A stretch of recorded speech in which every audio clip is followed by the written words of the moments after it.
सहनाववतु सहनौ भुनक्तु सह वीर्यङ्करवावहै तेजस्विनावधीतमस्तु मा विद्विषावहै।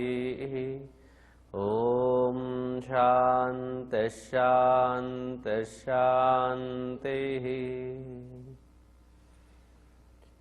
गुरुर्ब्रह्मा गुरुर्विष्णुः गुरुर्देवो महेश्वरः गुरुरेव परं ब्रह्म तस्मै श्री गुरवे नमः। तस्मै श्री गुरवे नमः।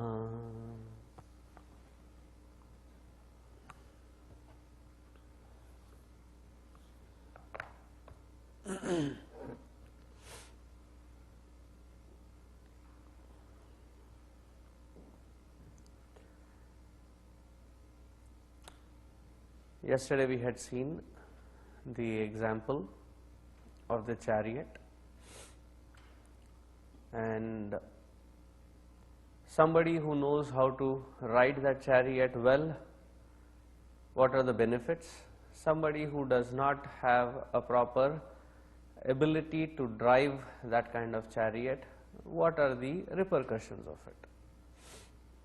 After having understood that example, where do we start our sadhana from? See, because this message was being given in way back in Satya Yuga, so much of effort was put in trying to tell this is where you can pick and choose where you have to start. If it were in this Yuga, we would have to start from the first step. So much of our discussions would have ended there. First start with that, then we can think about the rest of it. But even in this Yuga, we would require the steps to know as to how we can progress from one step to the other. Very beautifully, well thought, well laid out process. So it is the 10th mantra. Please, it is the 10th mantra. Please repeat after me. Indriyebhyah parahyarthaah.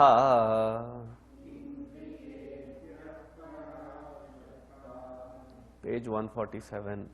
Arthebhyascha param manah. Param manah. Manasastu para buddhihi. बुद्धेरात्मा महान परः।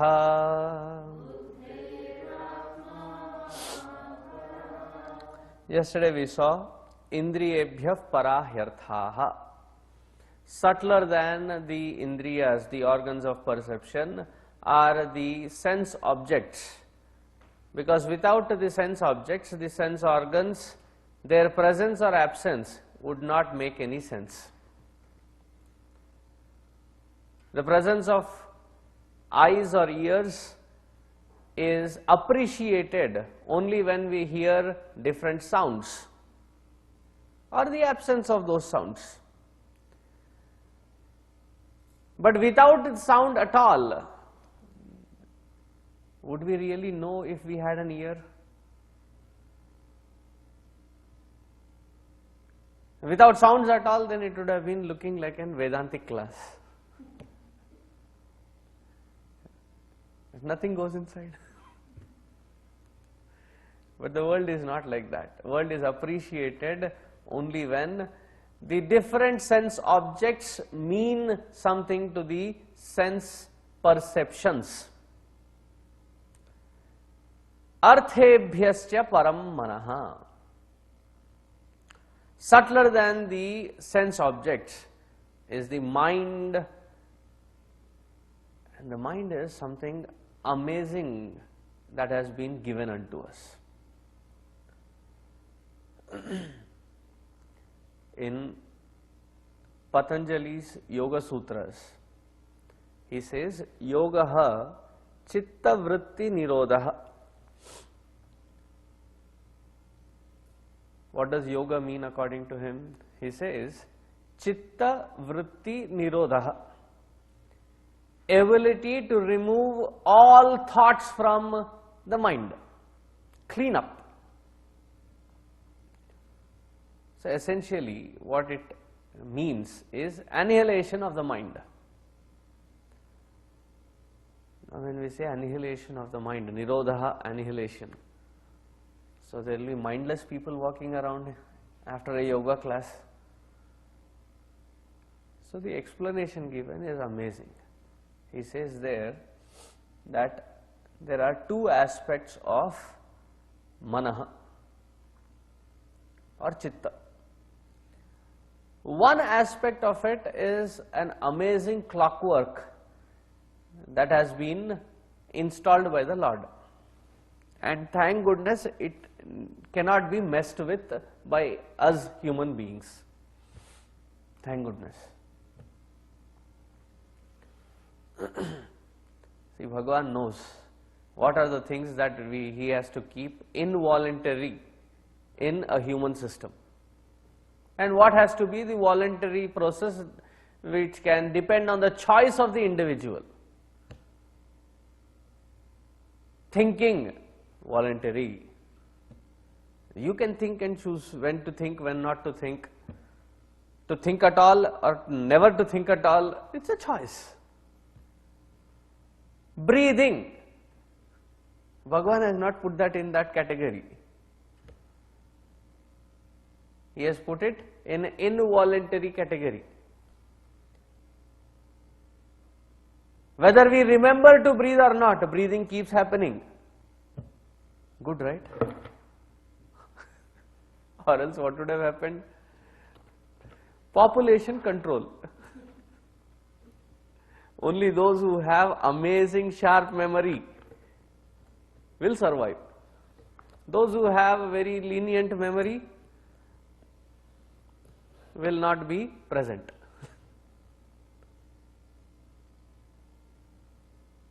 Similarly, similar to breathing is the processing, one aspect of the mind which is involuntary, inaccessible to us. And that is the aspect of the mind which is amazing when we look at it. In order to understand that, let me ask a question. Nowadays in these newer homes, they are having this media room. I have been going to many new houses, and these new houses, they have the media room.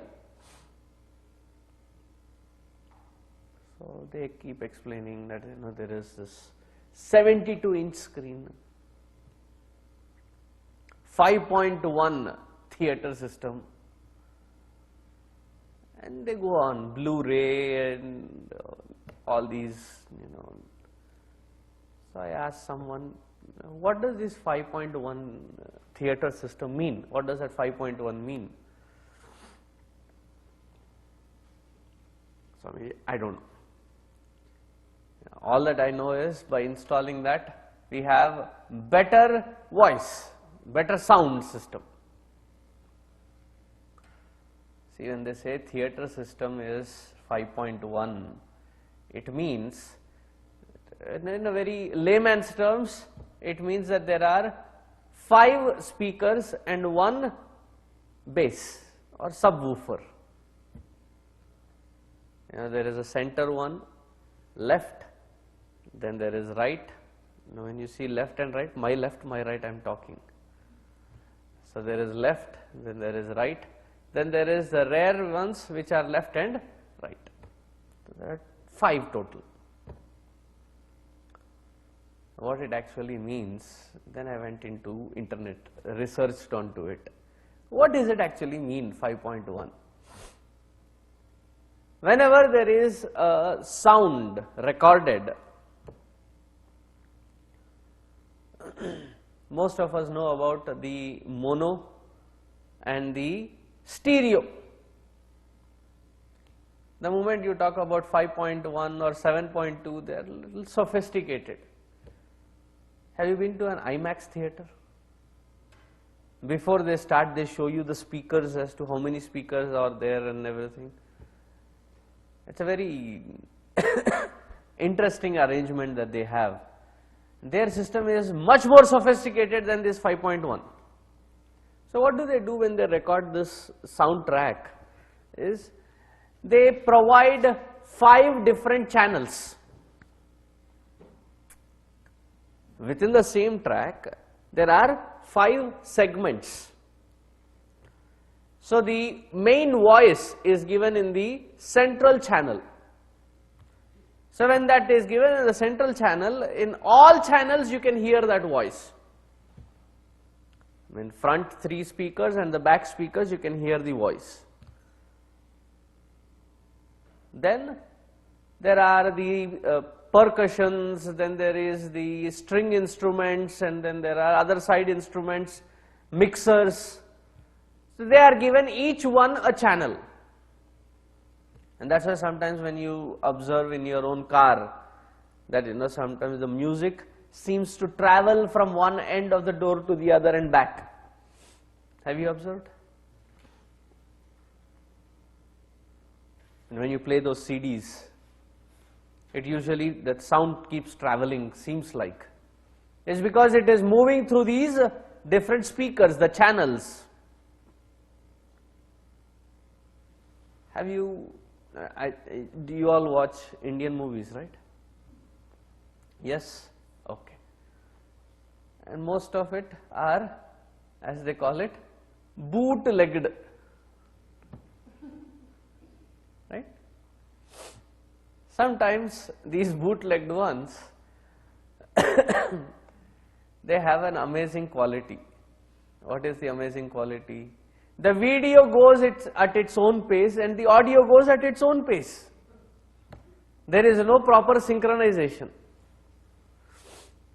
So the action is showing something else, the dialogue is something else. How long can we watch such movie? We'll get irritated, in 5 minutes we'll turn it off. Now imagine up here in the mind. What does the mind do? It is a collecting agent. I'll explain what collecting agent means. Through the eyes, through the ears, through the nose, through the tongue and through the skin, we receive various packets of information every single moment. As smallest moment that you can break it up into, that much of information is being received every single moment. What does this mind have to do? Through these 5 channels, when the data is being received, through the eyes we are getting the forms, through the ears we are getting the sounds, through the nose we are getting the smell, through the tongue we are getting the taste, and through the skin we are getting the sparsha, the sense of touch. So yesterday when we sat, it was warm, cozy. As it proceeded, it started getting colder. And when it starts getting cold, you can see people go introvert. One by one, layers after layers are put, and then introvert. And when it gets too stuffy and there is no air circulation, and with your hand nothing possible can be achieved. A sense of gratification. Because most of the sensors are here, and these sensors, if they are relieved, the rest of the body might feel little relief. Hence, therefore, with the hand you do this. There is a sense of touch. So every single moment there is huge amounts of data being received. Lots of information is being received. Like you are watching me, I am watching all of you. So you are watching my hands move, the words that are coming.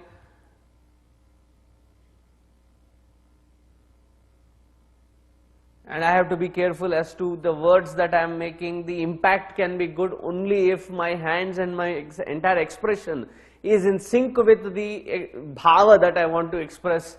If I say, it was a tall building, it doesn't make sense.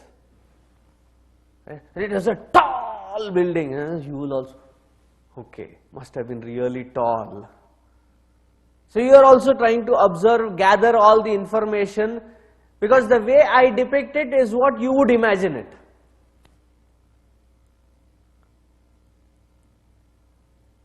And I am also trying to observe how many of you are grasping it, how many of you are not grasping it, how many of your eyes have that spark of understanding, how many are, say that again, what? And without saying a word, it can all be seen in that few muscles shift. So the mind is receiving all this various information, and what is it doing? To make a very beautiful cognition of the entire experience, to make sense of the experience, it bundles every single moment by packaging all the information received through the 5 different channels. Whatever is received through these 5 sense perceptions, it is bundled as an experience. The moment we wake up, till the moment we sleep, the mind is, one aspect of mind is constantly working in arranging this experience, bundling this experience, like the bootlegged video. Imagine if there was a discrepancy between each one of these channels of what we see, what we hear, what we sense, what we taste, what we smell, and what we touch. If there was a millisecond discrepancy, if the mind felt a little lethargic, oh, baad mein karenge, first let me just, and there was a staggering information of sound, and it was packaged later as an experience separately. See, with everything going normal, we have miscommunication, misunderstanding, wrong understanding, no understanding, and we mess with our lives quite efficiently. Imagine if there was a discrepancy between each channel that the mind receives the information. Thank goodness that the mind does an absolute perfect job, a thankless job rather. We only keep complaining, my mind is, my mind. Do you even know what the other aspect of mind that it does? It consolidates experiences. And while hearing it, it might not appear very, palpable. Say for example, what is it that I am holding in my hand?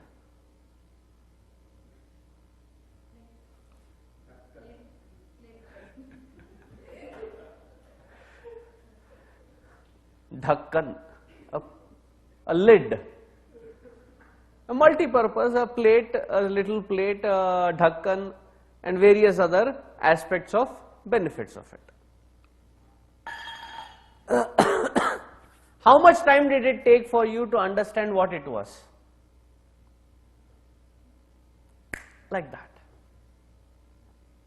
You heard my sound, you saw the vastu in my hand, the mind consolidated the question and the object shown into one package of experience as a question that was extended to our vast memory. Some said it was a plate, some said it was a lid, some said it was a dhakkan. But you recognized it. As per your earlier experience, you immediately understood. After the understanding is made, the information was passed on to the mind that this is a plate which is being now used as a lid. and the mind had to choose the proper communication, which is through the voice, and then out comes through the voice as various answers that we have given. All this processing that I am trying to go step by step happened in few milliseconds. The moment the question was asked, it was processed, and then the information came out, and with your mouth you answered. And who is doing this seamless job of information transfer? That is being done by the mind. Mind has another beautiful aspect. That is why the mind is called the flow of thoughts. And thoughts in Sanskrit are called vritti.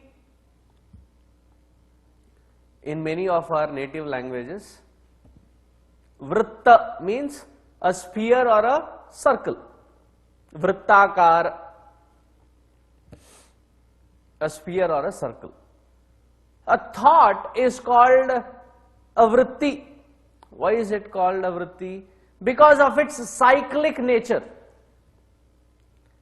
It goes from here, from the mind, through the organs of perception, goes out into the world, perceives the world, touches almost like it smears through the world, understands what it is, comes back with the information. There is that movement of it starting from here, going out, and then coming back. So that entire cyclic motion is called vritti. That is why the behavior, which is the expression of the thought, what is it called in Sanskrit? Pravritti. Prakatita, expressed thoughts, vrittayah. So vritti, it's like a continuous flow of thoughts. And these vrittis, these thoughts, can cognize a form given a name, can cognize the name given a form. Now here we saw the example of you recognizing the lid or the plate. Say for example, orange, what comes into your mind?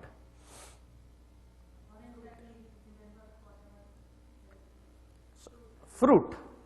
For some it is the flavor, for some it is the smell, for some it is the color. Not long ago I understood I have overstayed in US. You know why? These kids ask these silly questions and sometimes they catch us. So one kid suddenly stopped me and said, orange, what comes into your mind? I said, county. No smell, no taste, no flavor, no shape, no size, no color.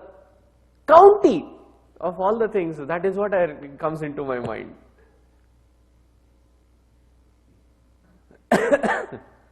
I was in that county at that moment, so it just popped out of my head.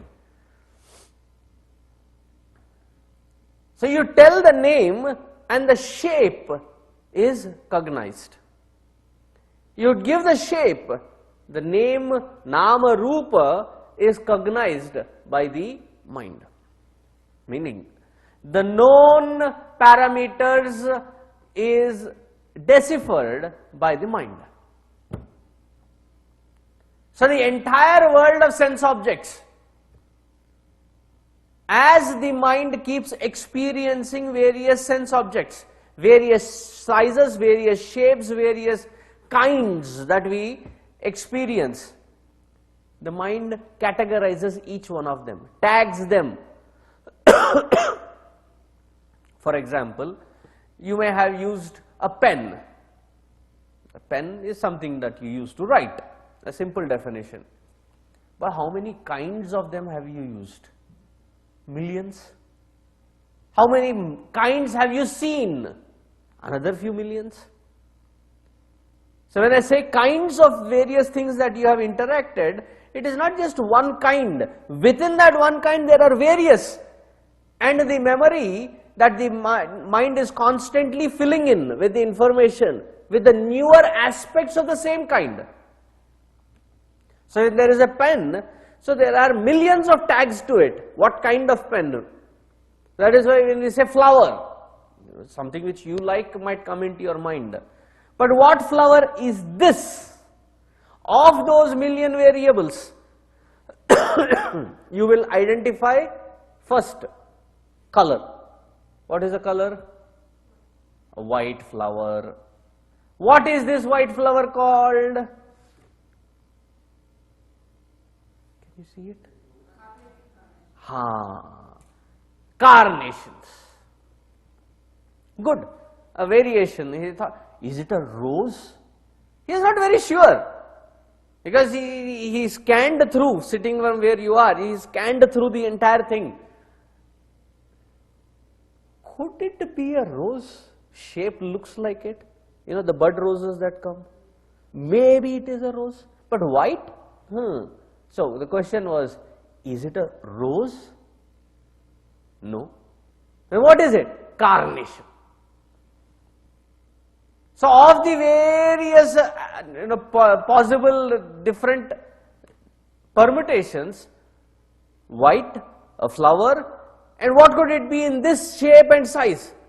And the mind immediately identifies it. Mind works in the realm of known. It's a flow of thoughts, flow of content in that thoughts, and it works in the in the field of name and forms. These name and forms which it has had an earlier experience of. So mind works in the realm of known.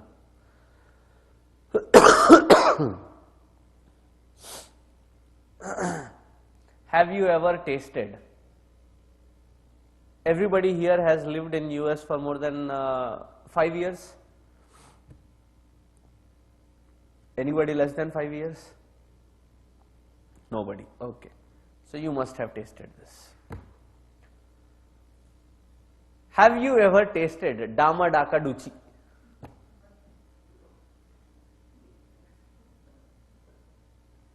Never?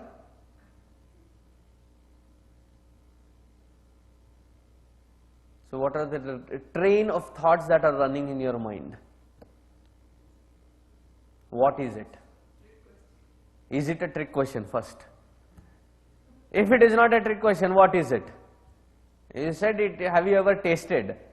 So is it something to eat, something to drink, something to, what kind of, give us some parameters. Maybe we have tasted it, but you have named it differently, hence therefore, maybe it was different. What is it known in different languages? What language is it first of all?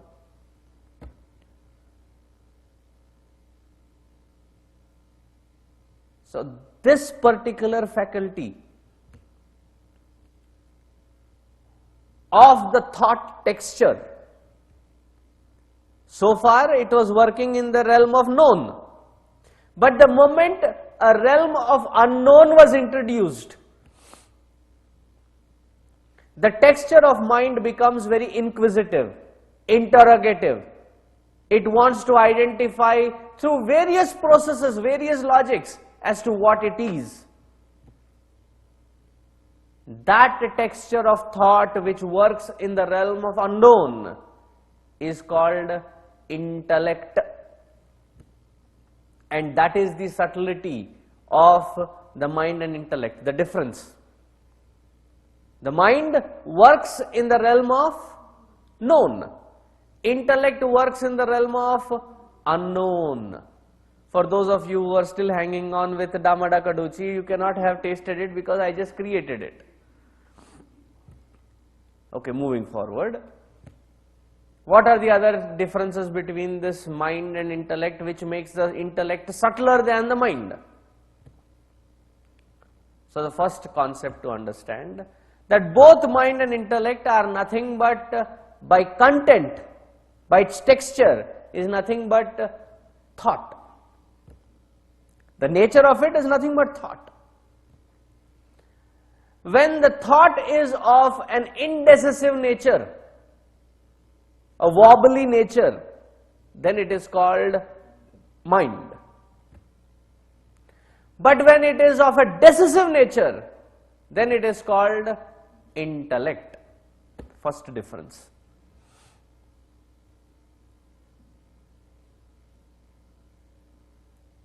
That which works in the realm of known is mind. That which works in the realm of unknown is the intellect.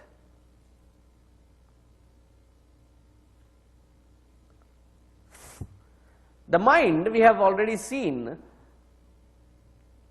gathers information from the world, packs the information from the world as an experience. Who is it that analyzes that experience? The process of analyzing all this information is done by the intellect. Mind is not analytical. It is the intellect that is analytical. Mind just receives information and dispatches information. But it is the intellect which analyzes. And it has got some precise analysis. So in one class, I asked, if I throw something at you, what will you do? So there were different kinds of answers. Some said we will duck. Some said we will catch. Some said we will catch it and throw it back at you. And there was one kid who gave me the spectacular answer. There's always that one kid in the classroom. He said, it depends on what you throw. I may catch, I may duck, I may catch and throw it back, I may catch and keep it. It depends on what you are throwing. Whatever it is. If there is a particle being thrown at you by surprise, before that surprise becomes a shock. You know, when does the surprise become a shock? You cognize that there is something being hurled at you, but you are not able to identify what it is and take the proper action when it comes and hits you. Then it becomes a shock. Until then, it is a surprise. So something is flying towards you. And what is our instant reaction to that flying particle? UFO. Until we catch and analyze it, we don't know what it is. So something is being hurled at us and we are trying to find. And if we are not able to find whatever it was, it is coming at a very fast speed, we immediately put our hands and then duck. Cover ourselves and duck. See, whether our response were to catch it or to duck or whatever it was, imagine the amazing process of analysis that is happening. The information that your eyes, ears, nose and the other sense perceptions have gathered that this particle is coming towards you. That piece of information as an experience has gone to the intellect. What does the intellect do? It is doing a scientific calculation. It's only when you go through the different aspects of physics that you end up understanding that the mind is already calculating, the intellect is already calculating all this stuff. What is the speed with which the particle is moving towards you? What is the size of the thing that is coming towards you? What could be the probable weight? The weight and the speed, the angle with which it is coming, what could be the impact? All this is being analyzed by the intellect.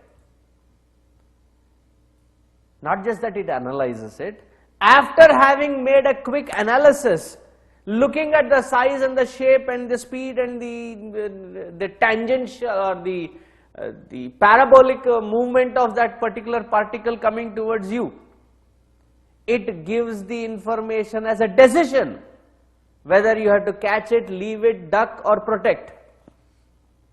Then you finally understand that which is coming towards you is just a ball.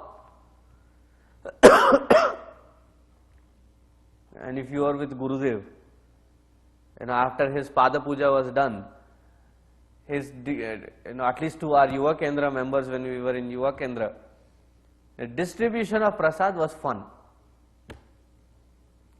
Because he would sit where he is, and because there was a huge gathering, he would start throwing these apples, mangoes and bananas at people. You catch.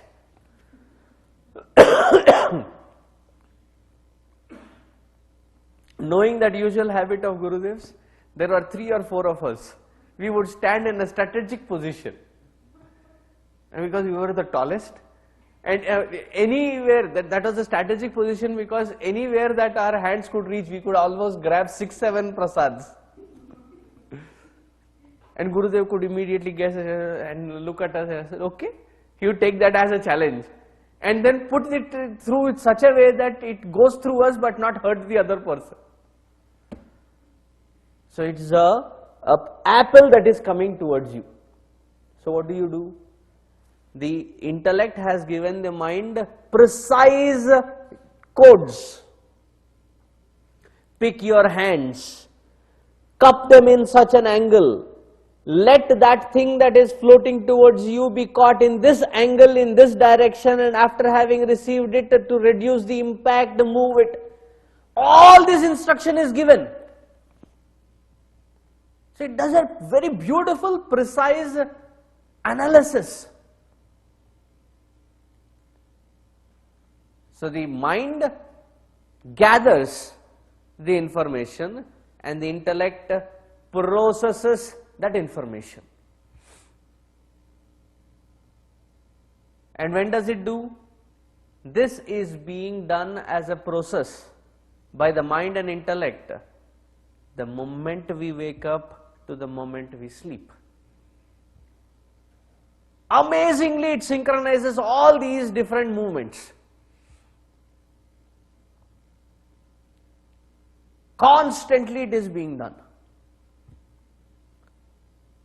So because of these various reasons, it is said here, Indriyebhyah para hyarthaha, arthebhyascha param manaha, manasastu para buddhihi. Subtler than the mind is the intellect. We just saw the reason.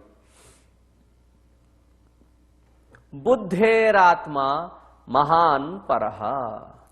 Subtler than the buddhi is the totality of the mind.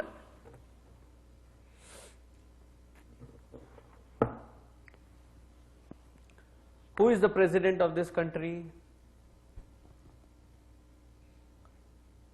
Not a trick question, Baba. Obama, right? When is the next election? Next year? Okay. So this year is the 4th year coming to a term. Next year is the 4th year. Okay. 4-year term. 3.5 years ago, what was Obama? He was a citizen like you and me. Right? A part of this country, he was the citizen of this nation. But the totality of all minds put together, when they came together, majority of them gathered and gave the power of that totality to one person by electing that one person. So what is he now? Though the technical word is president, what does that presidentship show? A representative of the entire totality. As much as the totality gets influenced by the individuality also gets influenced by the totality.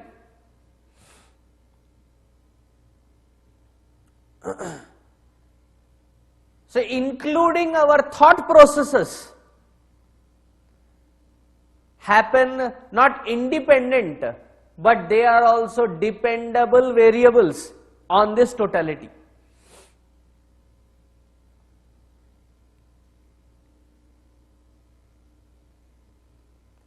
When suddenly the totality thinks, it might have been sparked by one incident, but that one incident,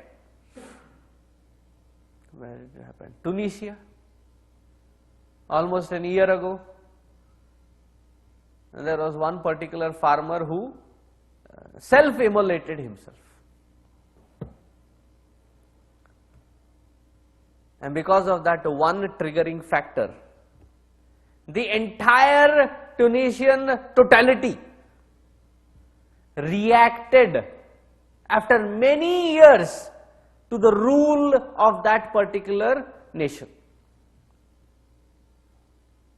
So one act of one individual impacted the entire totality, and that totality was so thoroughly impacted that that totality moved one individual who was trying to grab the hold on the entire nation. So the whole example chain shows that one individual mind, if it is strong, can impact the entire totality, and the totality in turn has the impact on the individuality.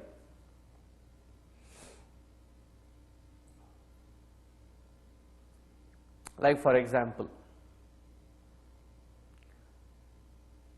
today you had a very busy day and you came home say around 7:10, 7:15, but the lecture was starting at 7:30. So you thought, okay, today we will have dinner later. This is my imagination, okay. We will have dinner later. And you came here. After the entire lecture was done, you reach home. And by the time you reach home, you are so famished that you end up telling your husband, I'm really tired. Instead of going home, can we just stop by and eat in a restaurant? Which is a common thing that keeps happening. Could our ancestors, say our grandfathers or somebody in our family, 2-3 generations down the lane,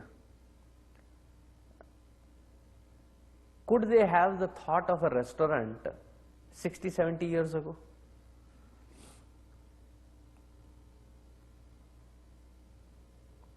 Even if they were tired, they would have ended up making something, eat and then sleep. But today's world, the totality has a concept and the vision of having a restaurant, and it has been impacting the individual as much as the individual's need has impacted the totality. So that totality mind, samashti as it is called,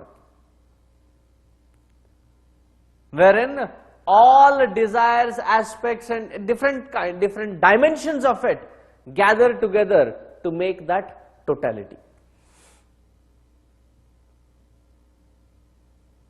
This totality is also known as Hiranyagarbha.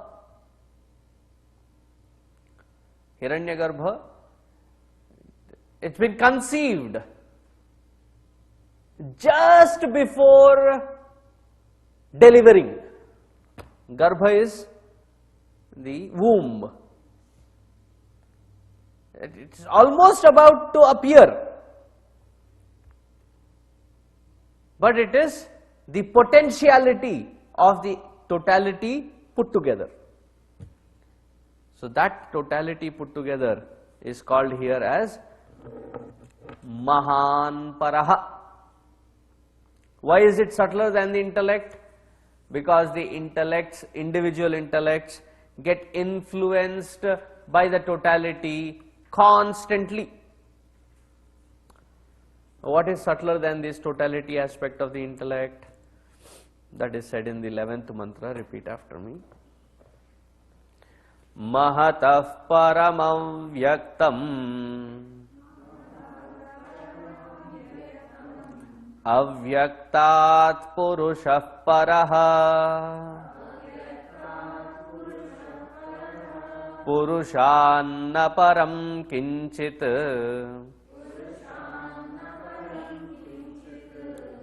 Sakashtha sa paragatihi.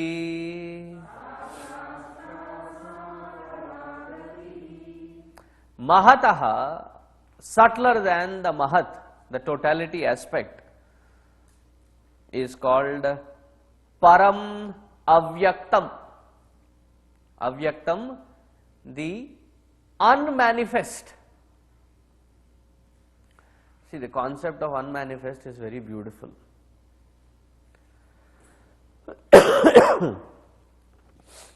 Right in front of the Lord, there is a candle burning. Can you see it?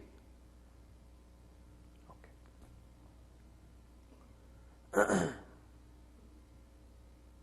And because of the kind of conditions that we live in, these houses can be called as the, I call them personally as the Lakshagriha. Why are these called Lakshagriha? Do you remember where that word comes, Lakshagriha? Ha.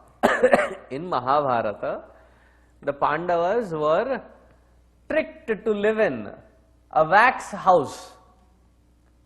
They were so vulnerable to fire, which finally got burned down.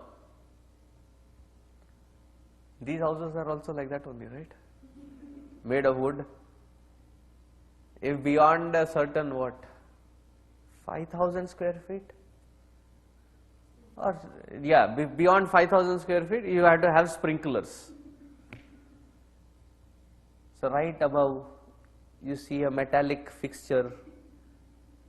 What is that metallic fixture? If in case there is fire, it will start sprinkling water so that the damage is controlled. That is the purpose. So because of living in such conditions, the habit is that as a Hindu we light the lamp and we allow it to go into the avyakta by itself. But then in this country what do we do?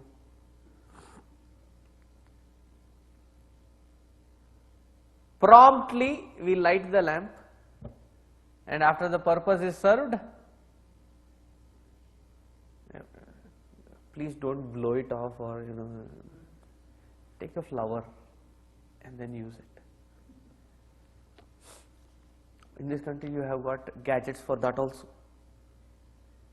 There is a little dome shaped thing with a little rod, because most of these candles are in a glass encasement and you cannot reach down there. So therefore you drop this down and you cover that flame, and the carbon dioxide self extinguishes. So when the fire is extinguished, what does it mean?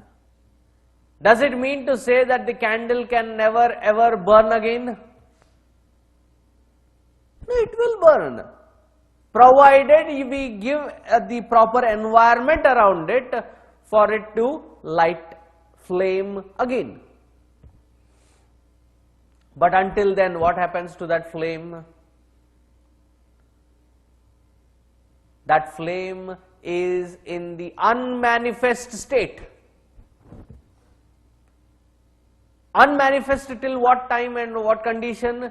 Until the conditioning required for it to come out as flame.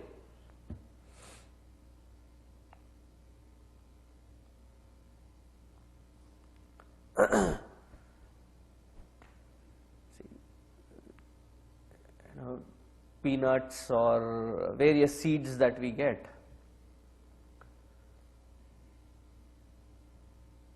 You soak them in water and then cover them tightly with a cloth. After a day or two, what do we see? Little sprout.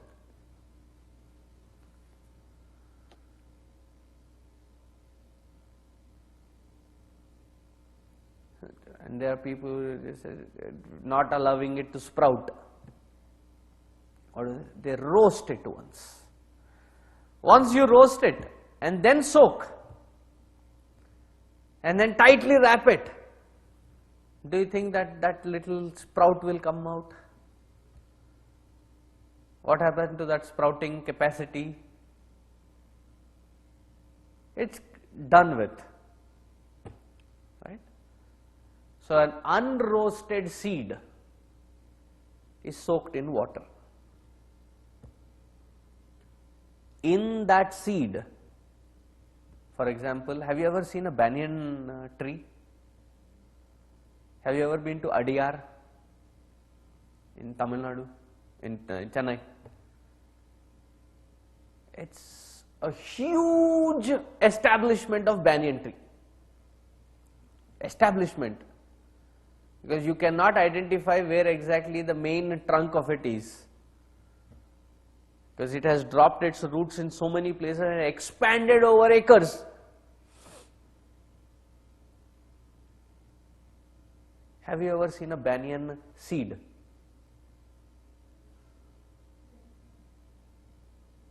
It's really small.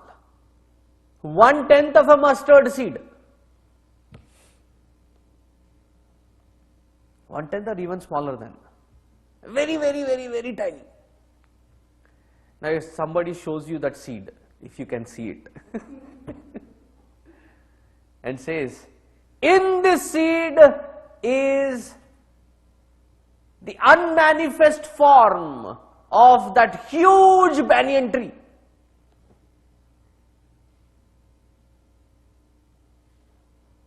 Come on, are you kidding? Such huge tree in this small seed, how is it possible? But don't we see it as a possibility? That the entire seed, however small it is, it has the unmanifest form of the tree to be.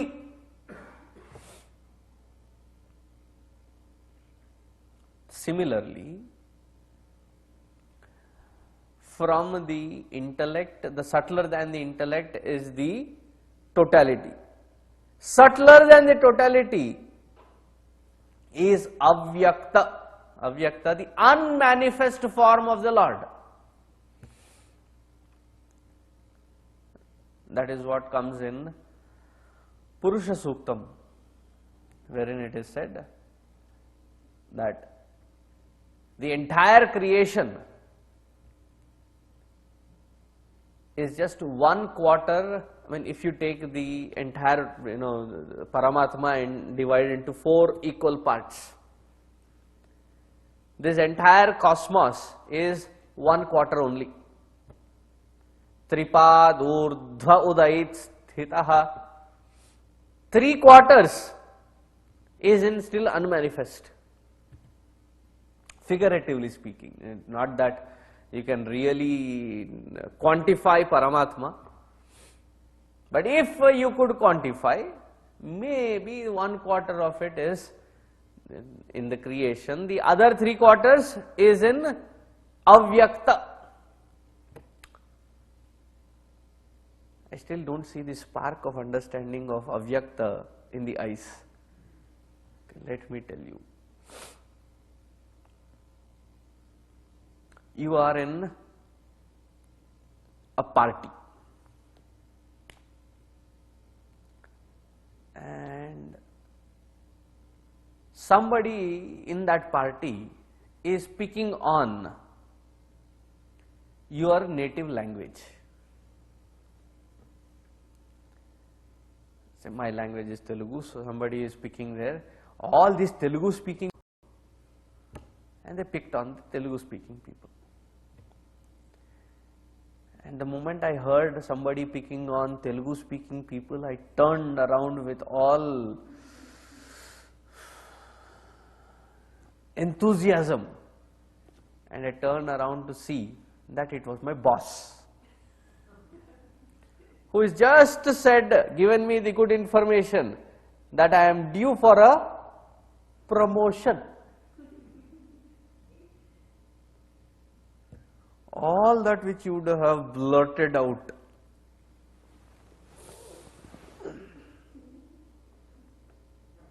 Where is it? That is called unmanifest. Understood. Now that is at Vyasti. This is beyond Samashti, beyond the totality. The entire creative surge in its nascent form, unmanifest form, is called Avyaktaha. Vyakta, manifest. Avyakta, unmanifest. Between the manifest and the unmanifest is the Hiranyagarbha, the totality. Avyaktat, subtler than this Avyakta, unmanifest, is the Purushaha Paraha. Here, Adi Shankaracharya ji defines Purushaha in a very beautiful manner. He gives two definitions. He says, Purishayanat Purushaha.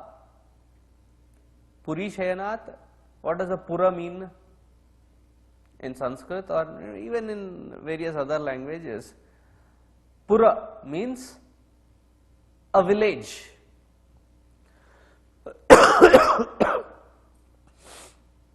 Or a city or a town, wherein different components have been brought together for the benefit of all those who live in there. Similarly, the head, the hands, the torso, the legs, the inner equipments, the outer equipments, all of them have been bundled together, assembled together. And this assembly has been enlivened. Purishayanat. That enlivening principle is called Purushaha. Purishayanat Purushaha. And there is a second definition. The second definition is Purnatvat va Purushaha. Or it can also be called as Purusha because Purnatvat. This is the only aspect of the entire existence that is complete unto itself. And that which is complete unto itself is called Purushaha.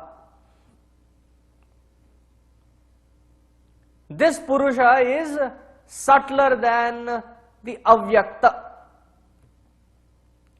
This Avyakta is otherwise known as Maya, Prakriti, Avyakriti. These are all various names of the same Avyakta. The Prakriti and Purusha, the relationship is very unique. Purusha is independent of Prakriti. I'll make 2-3 sentences, statements, and then try to give the explanation, because these are subtle aspects. Purusha is independent of Prakriti. Prakriti is dependent variable on Purusha.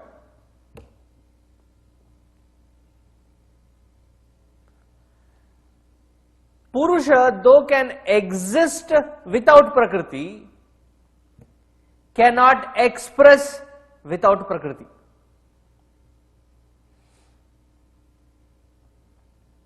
I'll repeat the second sentence.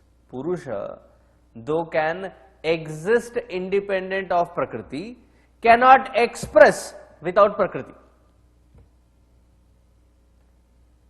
Now, the interpretation of Prakriti can be given as, at individual level, at Vyashti, as individual talents.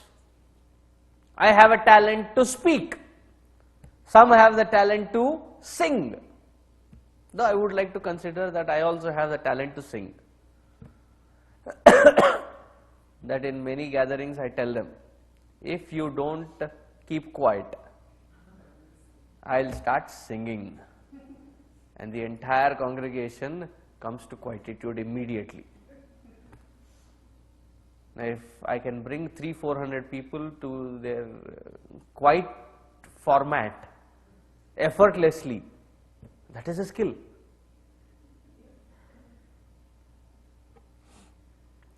Some do that, pin drop silence is achieved by singing. I just do it with the threat of singing.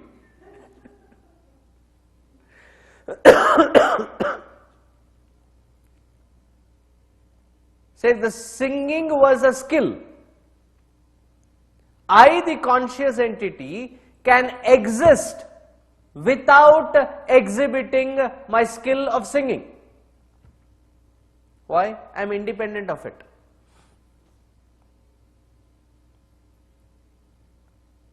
But if I as consciousness have to express, I can express only through my Shakti, which is my Avyakta potentiality. Similarly, this Paramatma, whose Shakti is this Avyakta. This Avyakta has 3 qualities. What are the 3 qualities? They are called 3 gunas: Satvik, Rajasic, Tamasic. Through each one of these variations, Paramatma expresses through the Sattvic layer, through the Rajasic layer, and through the Tamasic layer, taking different shapes and forms. But is Paramatma dependent on that Shakti? No, he can exist without expressing, but has to interact with this Shakti, with this Avyakta, to express in the format of this cosmos. Okay, this is the sequence. Now, what is it that these 2 mantras make sense to us? These 2 mantras make sense to us only when we identify where in this entire staircase are we. Where is it that we have to go is understood. We need peace, we need happiness. If we need peace and happiness, shouldn't we first identify where we are? So where are we? Indriyebhyah parahyarthaha arthebhyascha param manah manasastu para buddhi buddhe paratastu mahan. So where exactly are we in this sequence? Swamiji, after thorough analysis, we feel sometimes we are with the sense objects, sometimes we are in the sense organs, sometimes we are with the mind, sometimes we are with the intellect. We are constantly fluctuating from one to the other. Sometimes what is overpowering? The sense object is overpowering. For example, early in the morning, the hot cup of coffee or tea, the absence of it,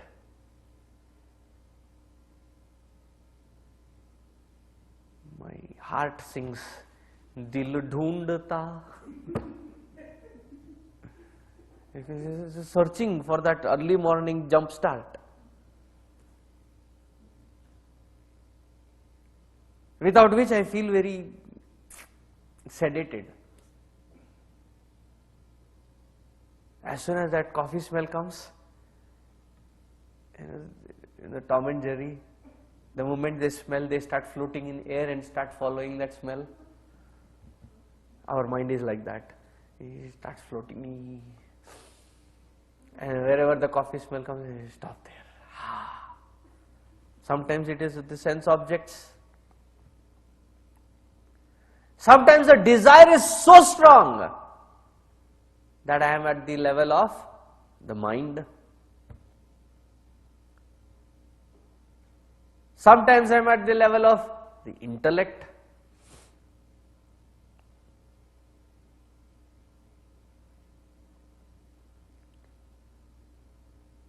So if we are at this external periphery,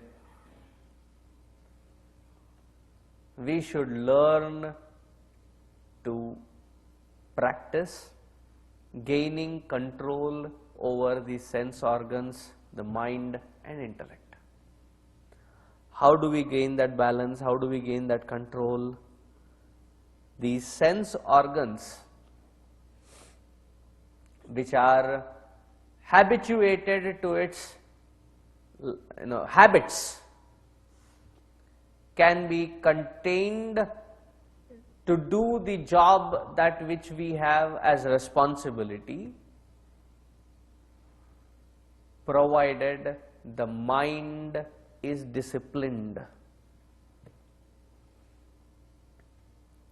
Without a disciplined mind, getting anywhere closer to Paramatma is being in fool's paradise.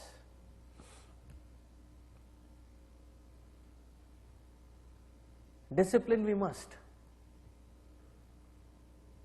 Benefit of disciplining we may not see while being disciplined.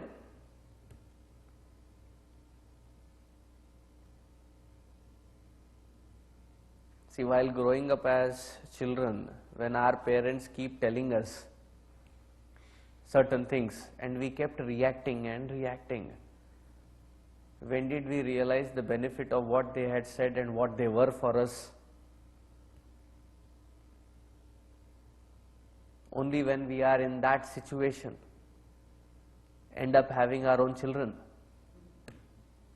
and the first time we see, and then we call, Mom, Dad, I don't know how you handled us. We were 7, 8 of us and still you could handle us. Here I am having just one and I am still not able to do it. On one level, there is a deep sense of gratitude for what you have done to us. And the other aspect of it is, can you please train again? Because at that time when you were training, I thought it was just a mere waste of disciplining. But now I see, if I were disciplined then, how well it would have been used now. So disciplining has that knack of making life seamless, but seems like very futile at the moment of disciplining.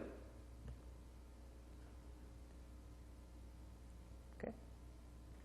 And the second aspect of discipline is, life has lots of ups and downs, unknown turns and twists. Sometimes these turns and twists are so intermittently mixed that our entire flow of life gets thrown off of balance. It happens. There are many overwhelming experiences. We seem to be shaken up. And when we get shaken up and thrown off balance, it is this pre-installed discipline which helps us get back on track sooner than anybody else. Now you tell me, do you know what lies ahead of you in your life? Shouldn't we get disciplining ourselves? Disciplining the mind and bringing clarity to the intellect can bring the organs of perception action into the direction of where we want to take life, rather than where these organs and mind wants us to drag into. If that is where we are, that is where we should start.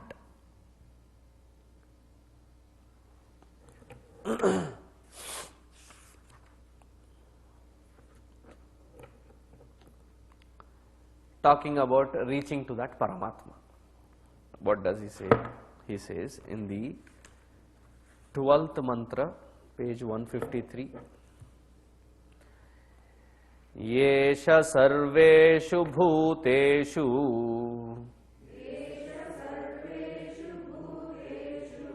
gudhotma na prakashate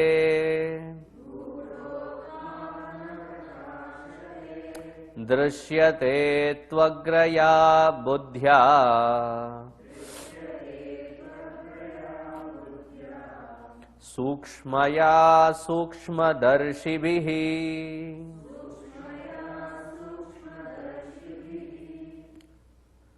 So thus, having contained our organs of perception action mind through this discipline, what should the intellect do? With the available clarity and enhancing that clarity further, reach to Tvagraya buddhya sukshmaya sukshmadarshibhihi. Acquire sharpness and subtlety.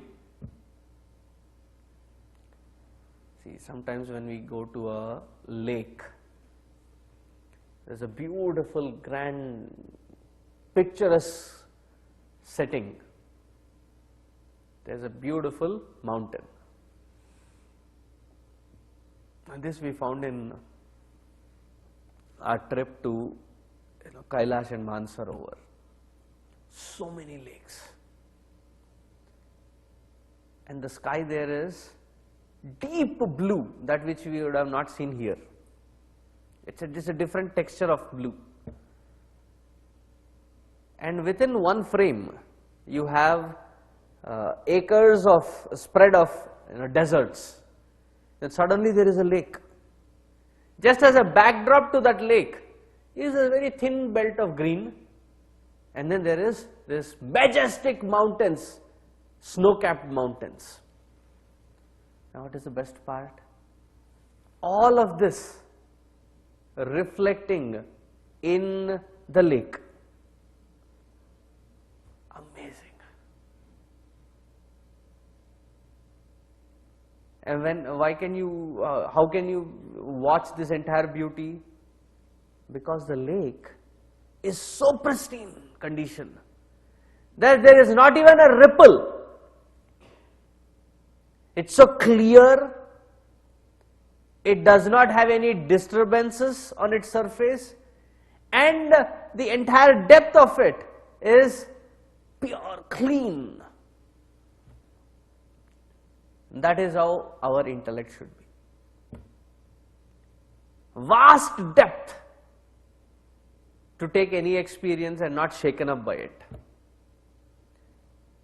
Crispness and that sharpness to go through any experience and not get contaminated by that experience.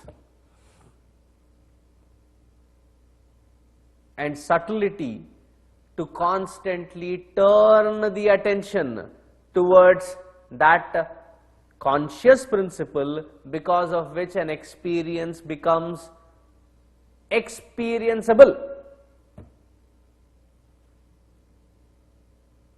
How can we turn that? Only when the intellect is still, subtle and sharp. That is when the Paramatma can be experienced.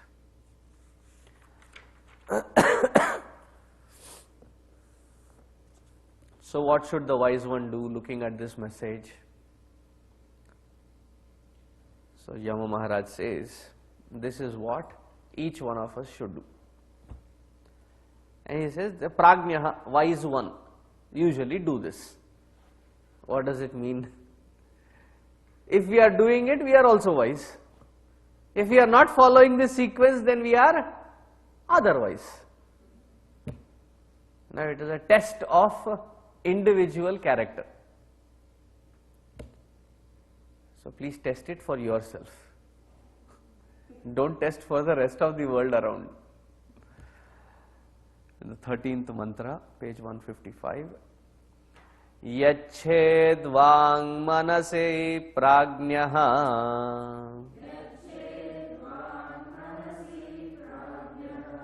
tad yached jnana atmani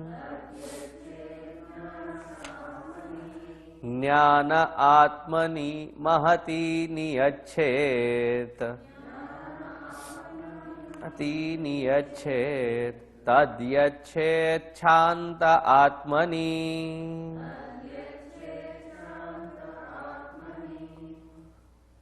yached vang manase prajnaha.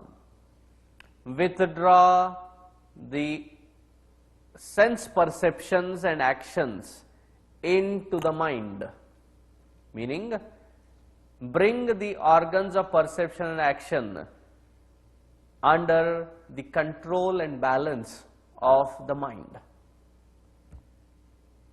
When can we bring the organs of perception and action under control of mind? When the mind itself is under control.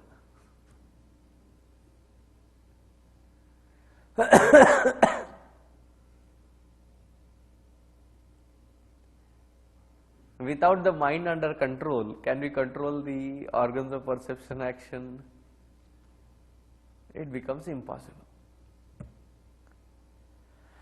This mind, what should it be done? Tad yached jnana atmani. It should be surrendered to the intellect. This intellect should be surrendered into the totality. And that totality should be merged into the supreme state of peace, which is the nature of Paramatma. So where is peace? Not anywhere outside.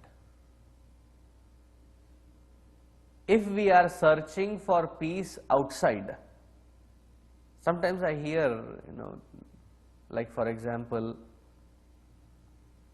when the parents get frustrated with the children, you are the cause for my disturbance and lack of peace.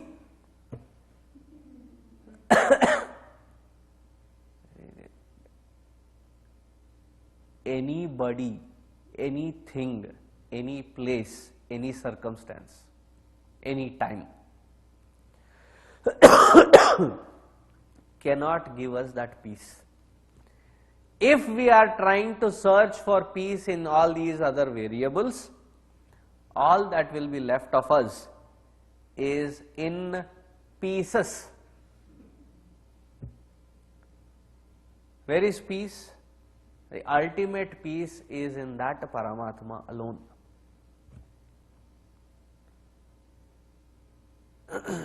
Karmanyevadhikaraste ma phaleshu kadachana. Karma we perform in anticipation of this peace and happiness. Ma phaleshu kadachana. And it is not, the peace and happiness is not the result of various interactions with places, with beings, with things, with circumstances, with time. Peace and happiness is not the result. If we really are sincere about having peace and happiness, what should we do? Surrender, control the organs of perception action through a balanced mind. Control that mind with the clarity of the intellect. That clear, subtle intellect has to be merged into the totality, become one with the flow. And that totality, when it is surrendered ultimately at the feet of the Lord, that is when we experience peace. Wherever there is a foundation of peace, happiness is guaranteed.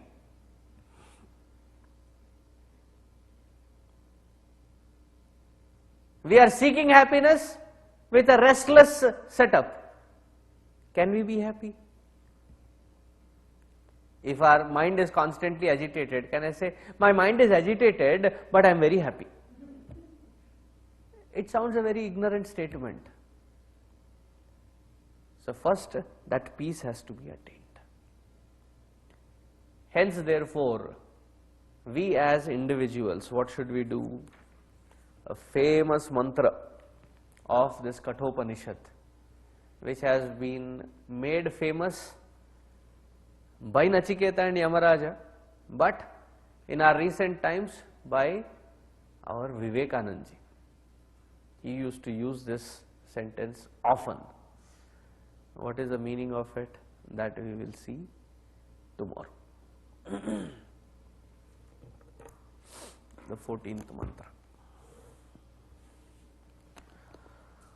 Om Purnamadaha Purnamidam Purnat Purnamudachyate Purnasya Purnamadaya Om Shant Shant Harihi Om Shri Gurubhyo Namaha Harihi Om